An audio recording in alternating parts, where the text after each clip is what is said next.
চট্টগ্রাম টেস্টে বাংলাদেশের বিপক্ষে বড় লিডের লক্ষ্যে ব্যাট করছে শ্রীলঙ্কা। Roshan silver century.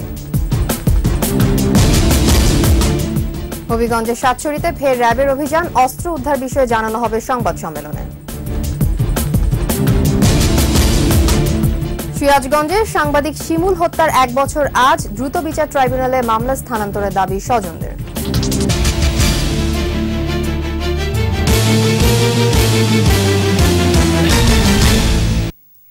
শুনছিলেন ফার্স্ট সিকিউরিটি ইসলামী ব্যাংক লিমিটেড সংবাদ শিরোনাম। আমন্ত্রণ জানাচ্ছি 21 দেশের সংবাদে, আর আপনাদের সাথে থাকছি আমি তাসনিম আফিফা। সংবাদ আরো থাকছে। মেহেরপুরের বেশিরভাগ শিক্ষা প্রতিষ্ঠানে নেই শহীদ মিনার, সরকারি বরাদ্দের দাবি।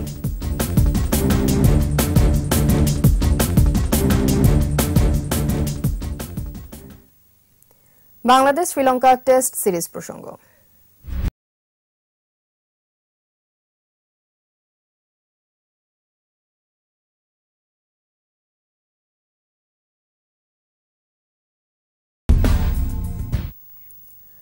চট্টগ্রাম টেস্টে বাংলাদেশের বিপক্ষে বড় লিডের লক্ষ্যে ব্যাট করছে শ্রীলঙ্কা। ডি সিলভা ও কুশল মেন্ডিসের পর সেঞ্চুরি করলেন রোশন সিলভা। চতুর্থ দিনে দুর্দান্ত শুরু করেন। আগের দিনে ব্যক্তিগত 87 রানে অপরাজিত রোশন সিলভা ও 37 রানে Dinesh Chandimal.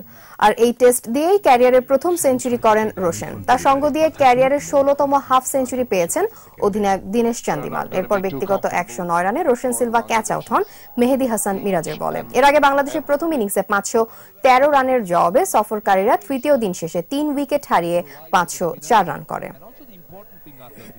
Is what I've seen is that the bunk the surface, and that's his 50. In fact, we've just not realized it. He's got his 50. And Sri Lanka sitting pretty. I think they're sitting very, very pretty.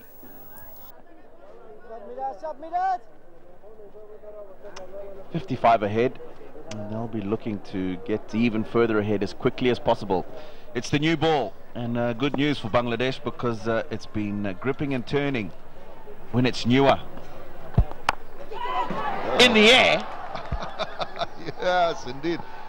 Bit of a surprise, you've got the pacer. অস্ত্র মজুদ থাকতে পারে এমন খবর পেয়ে হবিগঞ্জের চুনারু ঘাটের সাতছড়িতে ফের অভিযান শুরু করেছে র্যাব। কয়েকদিন ধরে গোয়েন্দা নজরদারির পর শুক্রবার মধ্যরাত থেকে অভিযান শুরু হয়। অস্ত্র পাওয়া গেছে কিনা এই বিষয়ে আজ সংবাদ সম্মেলন করে জানাবে র্যাব। এর আগে 2014 সালে কয়েক দফা অভিযানে 12টি বাংকার ও 3টি গর্ত থেকে মেশিনগান, রকেট লঞ্চার সহ বিপুল পরিমাণ আগ্নেয়াস্ত্র, গোলাবারুদ উদ্ধার করা হয় বিচ্ছিন্নতাবাদীদের ব্যবহৃত ডায়েরি, বই, চাঁদার রসিদ সহ মালামাল।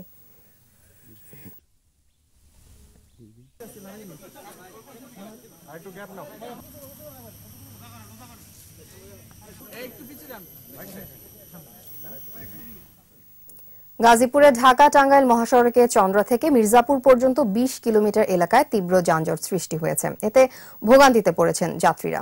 হাইওয়ে পুলিশ জানায়, ভোর থেকে মহাসড়কে দূরপাল্লার বাস ও পণ্য পরিবহনের চাপ এবং বেশ কয়েকটি যানবাহন বিকল হওয়ায় এই যানজটের সৃষ্টি হয়েছে। ফলে চন্দ্রা, কালিয়াকৈর বাইপাস ও আশপাশের এলাকা সহ টাঙ্গাইলের মির্জাপুর পর্যন্ত সৃষ্টি হয়েছে যানজট। এছাড়া মহাসড়কের চতুর্থ লেনের কাজ চলমান থাকায় সড়কের বিভিন্ন অংশে যানবাহনের দীর্ঘ সারি লেগে থাকায় ভোগান্তিতে পড়তে হয় চলাচলকারীদের। যানজট নিরসনে কাজ করছে হাইওয়ে পুলিশ।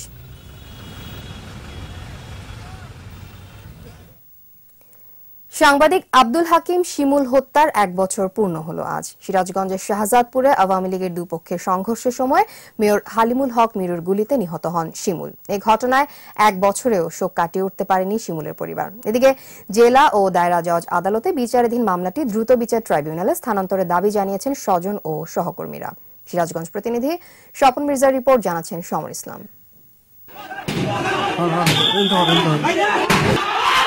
শাহজাদপুরের পৌর মেয়র হালিমুল হক মিরুর রাস্তা নির্মাণ কাজে অনিয়মের প্রতিবাদ করায় শাহজাদপুর সরকারি কলেজ ছাত্রলীগের সভাপতি বিজয় মাহমুদকে মারধরের ঘটনায় দুপক্ষের মধ্যে সংঘর্ষ হয়। সেই সংঘর্ষের খবর সংগ্রহ করতে গিয়ে মেয়র মিরুর গুলিতে আহত হন দৈনিক সমকালের স্থানীয় প্রতিনিধি আব্দুল হাকিম শিমুল।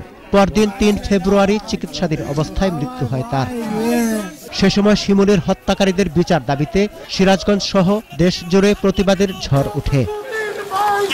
এ ঘটনায় শিমুলের স্ত্রী নুরুন্নাহার বেগমের দায়ের করা মামলায় মেয়র মিরু সহ ৩৮ জনের বিরুদ্ধে গত বছরের ২রা মে চার্জশিট দেয় পুলিশ। বর্তমানে মামলাটি জেলা ও দায়রা জজ আদালতে বিচারাধীন। ঘটনার প্রাথমিক সত্যতা পাওয়ার কারণেই আমরা বিজ্ঞ আদালতে অভিযোগপত্র দায়ের করেছি। এই মোকদ্দমায় অজস্র প্রমাণ রয়েছে, এখানেও ন্যায় বিচার প্রতিষ্ঠিত। প্রধানমন্ত্রীর সহায়তায় সরকারি চাকরি হওয়ায় 2 শিশু সন্তান নিয়ে কর্মস্থল বগুড়ায় থাকেন শিমুলের স্ত্রী নুরুন্নাহার বেগম। স্বামী হত্যার দ্রুত বিচার দেখতে চান তিনি। উপযুক্ত বিচার এবং তাদের ফাঁসি চাই। আমরা এই কষ্টটা আর নিতে পারতেছি না। এদিকে দল ও মেয়রের পদ থেকে বরখাস্ত মিরু কারাগারে থাকলেও অন্য আসামিরা রয়েছে জামিনে।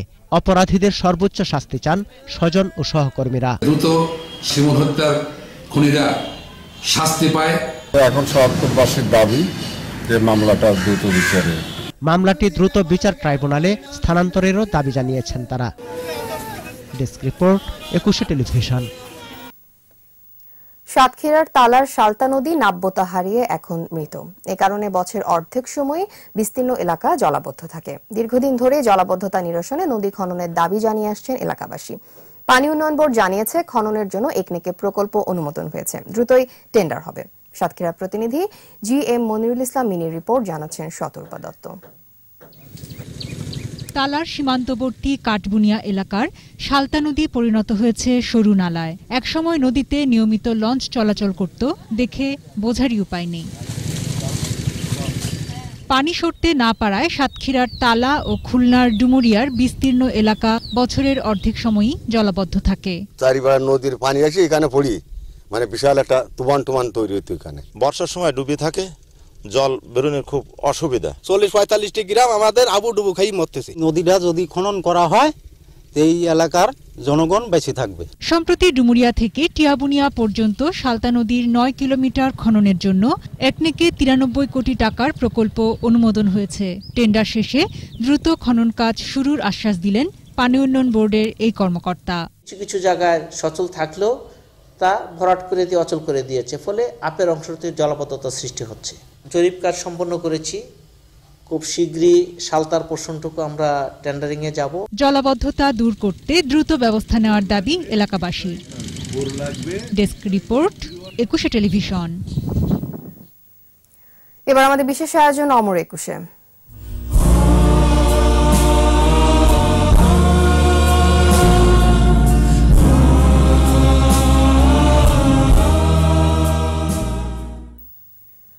সরকারি নির্দেশনা অনুযায়ী প্রতিটি শিক্ষা প্রতিষ্ঠানে শহীদ মিনার নির্মাণের কথা থাকলেও মেহেরপুরের বেশিরভাগ শিক্ষা প্রতিষ্ঠানে নেই শহীদ মিনার। এ কারণে দিবসটি নিয়ে শিক্ষার্থীদের মধ্যে ধারণাও কম। এদিকে প্রতিষ্ঠানগুলোতে চিঠি দিয়ে হুঁশিয়ারি দেওয়া হবে বলে জানান জেলা শিক্ষা কর্মকর্তা। মেহেরপুর প্রতিনিধি ফারুক হোসেনের রিপোর্ট, জানাচ্ছেন ফারজানা শ্রাবন্ত।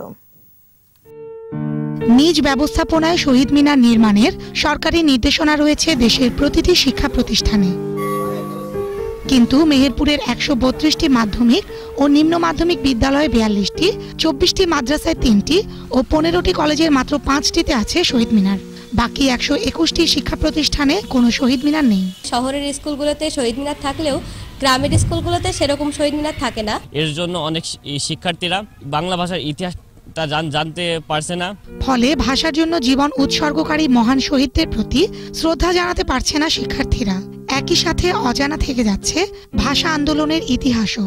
শহীদ মিনার এই স্কুলটাই করা হোক, আরও যেখানে নেই সেখানেও করা হোক, আমাদের সন্তানরা জানতে পারুক বাংলা ভাষার সম্বন্ধে। নিজ অর্থায়নে শহীদ মিনার নির্মাণ করা কঠিন মন্তব্য করে সরকারের কাছে কিছু বরাদ্দের দাবি শিক্ষকদের। আমাদের আর্থিক সংকটের কারণে আমরা শহীদ মিনার কিভাবে নির্মাণ করব? ম্যানেজিং কমিটি আমাদেরকে সহযোগিতা করার আশ্বাস দিয়েছে এবং আমরাও সেখানে কিছু সাপোর্ট করে আমরা শহীদ মিনার নির্মাণের প্রস্তুতি নিচ্ছি। শিক্ষা প্রতিষ্ঠানগুলোতে শহীদ মিনার নির্মাণের বিষয়ে তাগিদ দেওয়া হচ্ছে বলে জানান জেলা শিক্ষা কর্মকর্তা। যেহেতু সরকারিভাবে এখানে শহীদ মিনার করার জন্য কোনো বরাদ্দ নেই, যার ফলে আমরা সরাসরি তাদেরকে এভাবে কিছু বলতে পারছি না। ভাষা আন্দোলনের তাৎপর্য ও গৌরবের ইতিহাস জানতে প্রতিটি শিক্ষা প্রতিষ্ঠানে শহীদ মিনার গড়ার দাবি মেহেরপুরবাসীর। ফারজানা শ্রাবন্ত, 21 টেলিভিশন। এবার 21 গ্রন্থমেলার খবর।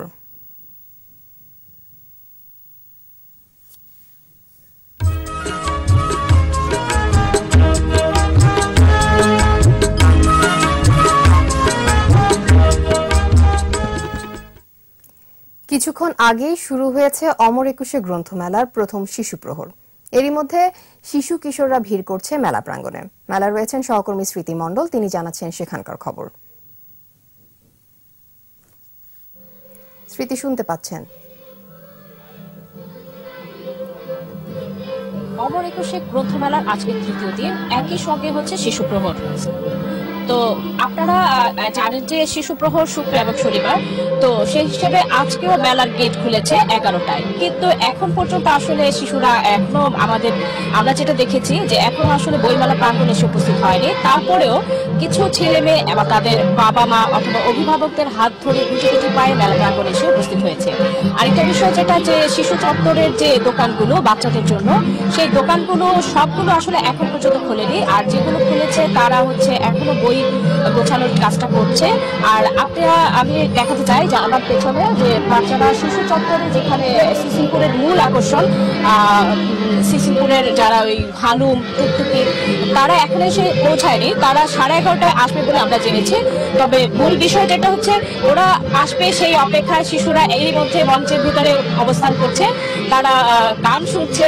আর সিসিমপুরের যে কর্তৃপক্ষ, তাদের সাথে কথা বলে আমরা জেনেছি যে আজকে যেহেতু শিশু প্রহর 1টা পর্যন্ত চলবে, তবে এরপরেও মেলার পরবর্তী সময়টাতে বাচ্চাদের বিনোদনের জন্য দুপুর 3টা এবং 6টায় হচ্ছে একটা শো থাকবে, যেখানে হচ্ছে ওই সিসিমপুরের যে হালুম টুকটুকি শিশু, ওরা সেখানে তাদের বিনোদন দেওয়ার জন্য আসবে। তো এই ছিল আমার কাছে এখানকার সর্বশেষ পরিস্থিতি। স্মৃতি, আপনাকে ধন্যবাদ। দর্শক, এবার সারা দেশে নানা খবর নিয়ে দেখুন ডেস্ক রিপোর্ট। প্রস্তাবিত ডিজিটাল নিরাপত্তা আইনের 32 ধারা বাতিলের দাবিতে সাতক্ষীরায় সাংবাদিকদের মানববন্ধন। স্পিনিং মিলের বর্জ্যে পরিবেশ দূষণের প্রতিবাদে ময়মনসিংহের ভালুকায় বিক্ষোভ। জেলা ছাত্রলীগের সাধারণ সম্পাদকের বিরুদ্ধে অপপ্রচারের প্রতিবাদে শেরপুরে সংবাদ সম্মেলন। নানা আয়োজনে চুয়াডাঙ্গা, দিনাজপুর, ঝালকাঠি, ঝিনাইদহ, জয়পুরহাট, মেহেরপুর, পঞ্চগড়, রাজবাড়ী, সিরাজগঞ্জ ও ঠাকুরগাঁওয়ে নিরাপদ খাদ্য দিবস পালন। বাগেরহাটে 3 দিনের ডিজিটাল উদ্ভাবনী মেলার উদ্বোধন। টাঙ্গাইলে হয়ে গেল আঞ্চলিক মানবাধিকার সম্মেলন। বগুড়ায় বন্যায় ক্ষতিগ্রস্তদের প্রধানমন্ত্রীর তহবিল থেকে বাড়ি নির্মাণ সামগ্রী বিতরণ। লালমনিরহাটে দুস্থ ও প্রতিবন্ধীদের মাঝে ত্রাণ বিতরণ। কুমিল্লায় মহানগর আওয়ামী লীগের কর্মী সমাবেশ। মেহেরপুরে আওয়ামী লীগের জনসভা। চুয়াডাঙ্গায় 4র্থ প্রিমিয়ার লিগের উদ্বোধন। গাজীপুরের কালীগঞ্জে খ্রিস্টান ধর্মযাজক সাধু অ্যান্টনির তীর্থ উৎসব। রাজশাহীতে চলছে 5 দিনের পুষ্প মেলা। Desk report, 21 television.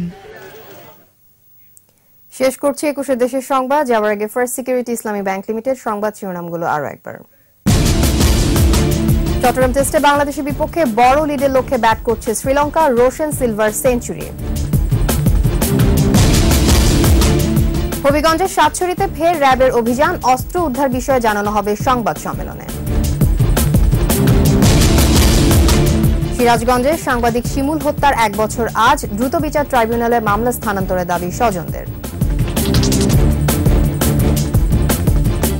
সর্বশেষ খবর জানতে ডায়াল করুন 2021 নম্বরে, আর ভিজিট করুন 21-tv.com এই ওয়েবসাইটে। এছাড়া ফেসবুকে লগ ইন করতে পারেন facebook.com/2124 অনলাইনে। এতক্ষণ সাথে থাকার জন্য ধন্যবাদ। আমাদের পরের সংবাদ দুপুর 2টায় দেখার আমন্ত্রণ রইল। 21-এর সাথেই থাকুন।